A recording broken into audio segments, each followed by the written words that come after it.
All right, my friends, water signs, welcome to a Water Wednesday. We have a pick-a-pile today, and I'll show you really quick what we've got here. But I feel like these three decks I can associate with a specific zodiac sign in certain ways, but that's up for you to decide. We have the Light Seers Tarot as pile 1. For pile 2, we've got the Gustave Doré Tarot. And for pile 3, we have the Baroque Tarot.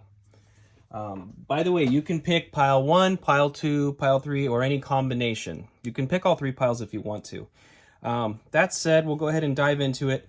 By the way, comment comment down below if you think you know how I relate those decks to the water zodiac signs.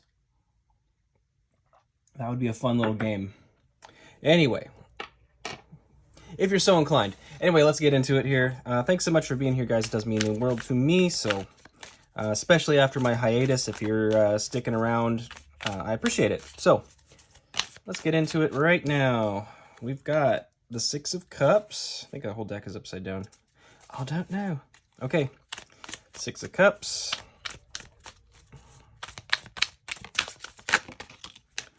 The Emperor. And, oh, there we go. Geez, that just fell right out. And the Tower. All right.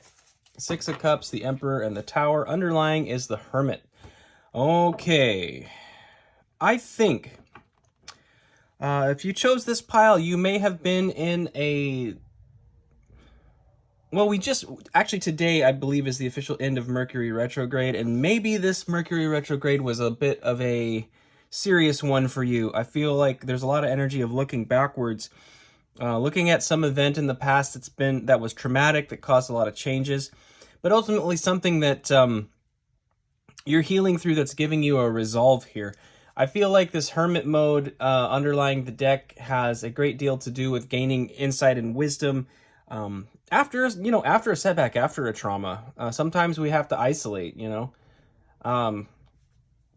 We definitely have to do that at times. I was kind of in that mode myself. Like, as you know, I didn't really post for about 2 weeks, and I think I just had this inability to do so, and it was very odd. But there was things going on. I can kind of relate to this spread a little bit, in the sense that some of the history of my past had been really brought to bear with the Mercury retrograde, and I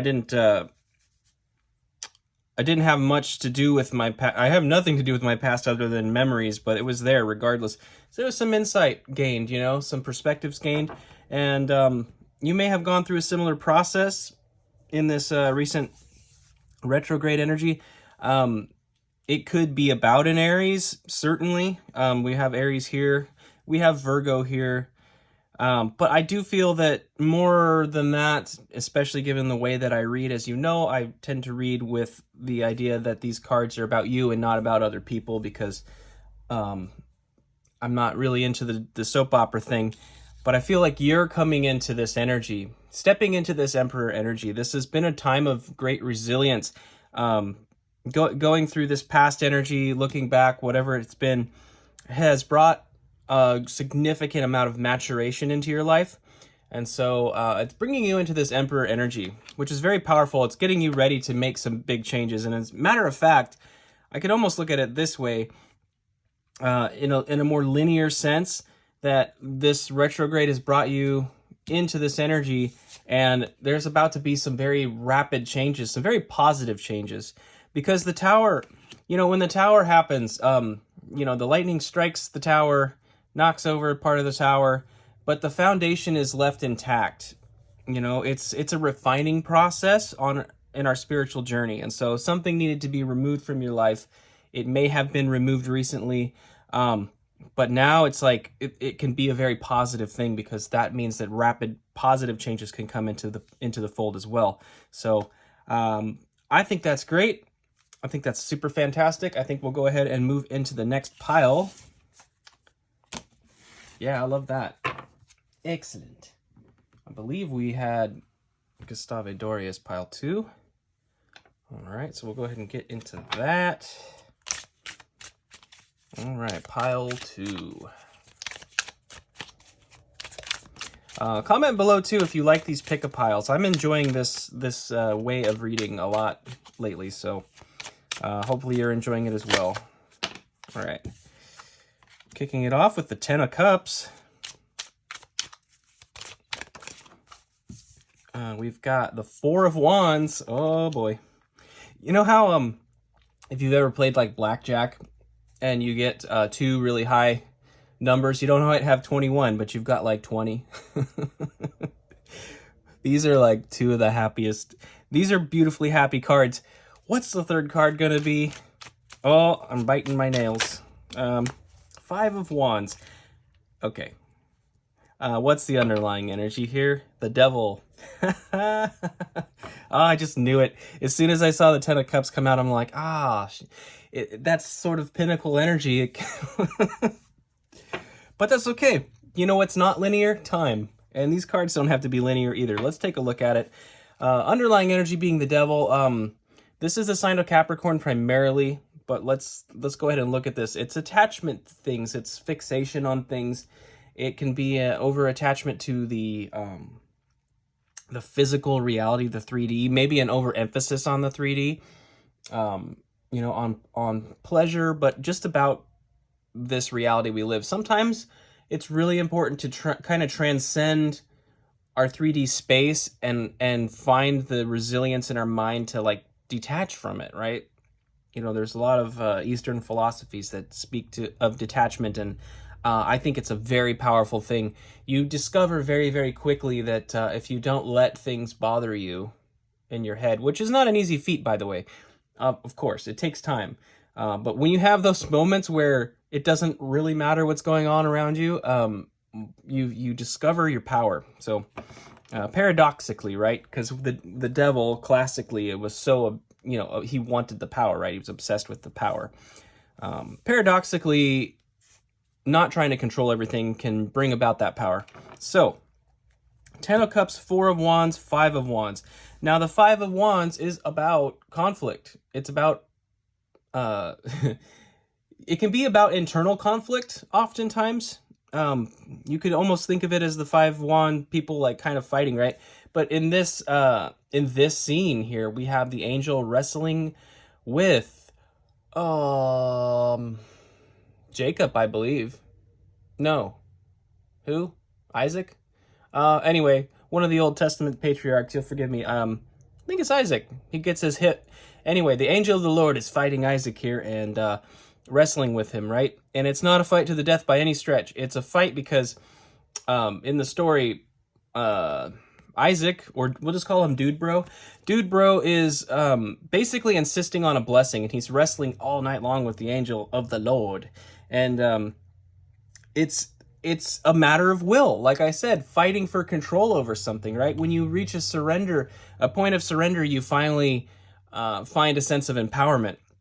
It's basically what happens here. He fights with an angel all night long, insisting on this blessing, and the angel's like, you know, eventually concedes, yes, I'm going to bless you, but also touches his hip and basically makes him crippled for the rest of his life.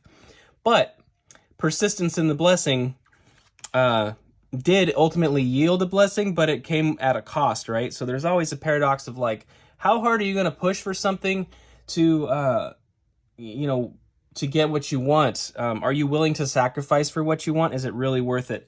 Because I think what you have, if you're willing to sort of stop fighting a little bit and surrender to spirit, is a 10 of Cups, 4 of Wands situation, which is literally, it's like, the 4 of Wands is the celebration. It's the celebration with others. It's, you know, it's basically depicting a wedding ceremony in the classic tarot. I mean, it's a beautiful card of celebration. The 10 of Cups is a card of ultimate happiness. But I think the point of all of this in this pile to me is that you have a very, very beautiful situation right in front of you that I feel like maybe isn't being recognized fully for what it is or fully appreciated for what it is. And that's no slight to you, dear viewer. I feel like we all do this at times, and sometimes it's not even about greed or anything. It can simply be a little bit of ignorance where we just don't see something that's right in front of us. There could be something right in front of you that's absolutely beautiful, and you're kind of wrestling with it. You're wrestling because you're looking for something else. Maybe your manifestation in your mind looks a certain way, and you're still like trying to bring about this manifestation, perhaps in love. I mean, these two cards can definitely represent love. You're fighting and fighting and fighting, looking for your love, and it's like this person or this energy might just be right there waiting for you. They're probably already in your life. That's very specific for somebody, but in general sense, attachment, over attachment to outcome in the 3D can oftentimes lead us to unnecessary struggles, right? So count your blessings. All right, friends. Pile 2. Wow, that was a good one. That was, we went deep on that one. Yeah, and I'm pretty sure you probably don't care. I think it was Isaac. Anyway, it's an Old Testament story way back. All right, pile 3. I think I'm going to go ahead and take this. I'm just going to set it aside, though. We'll get into pile 3 now. I need to do a little shuffling for pile 3.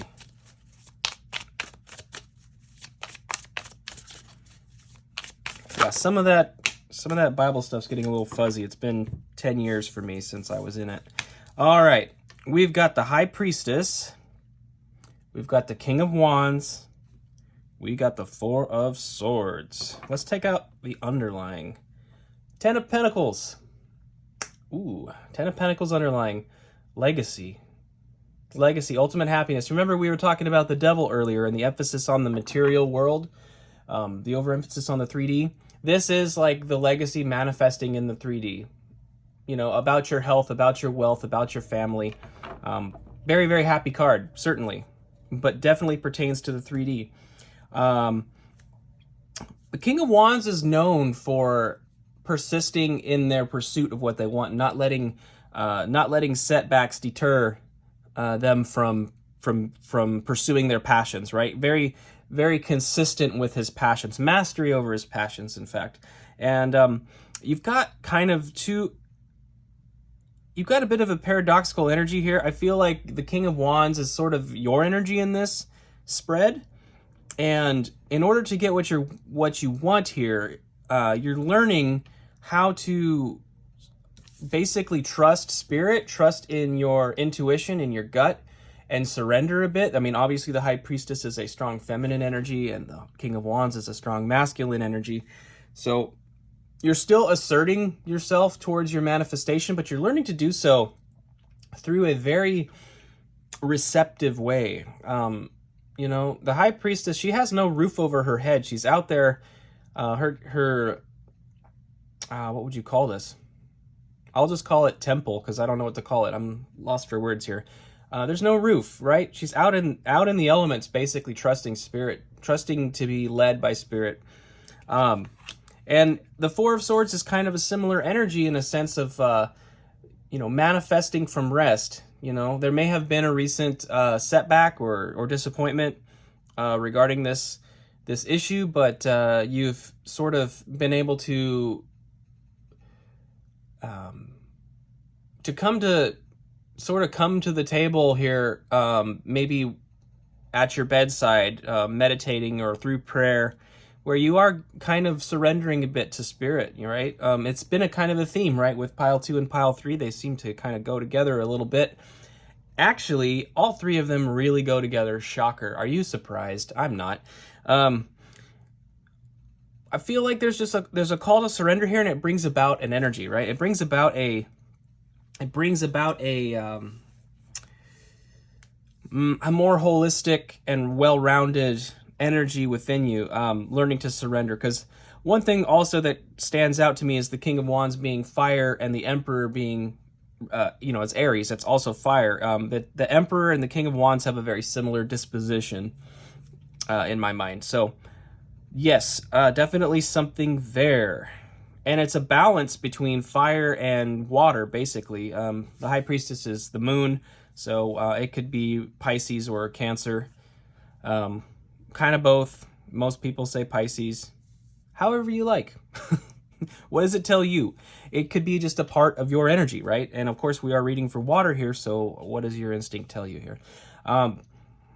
Yeah, that said, I think you're being shown holistically. You're being shown the Ten of Cups, you're being shown the Ten of Pentacles, you're being shown the Four of Wands. But it's not something that you can force. It's not something that you can assert and insist on, you know? We need to be mindful of this energy not getting out of balance and becoming like the devil energy, right? The stronghold. We don't want that stronghold. So overall, I think this is a really beautiful energy, regardless of what pile you picked. I hope this was helpful for you. And yeah, thanks for being here, guys. I do appreciate it. Let me know in the comments if you picked pile 1, 2, 3, or any combination. Let me know which decks you think are associated with which signs in the water. Cancer, Scorpio, Pisces. I would love to know. That would definitely amuse my nerdy disposition. All right, friends, I'll see you next time. Thanks so much.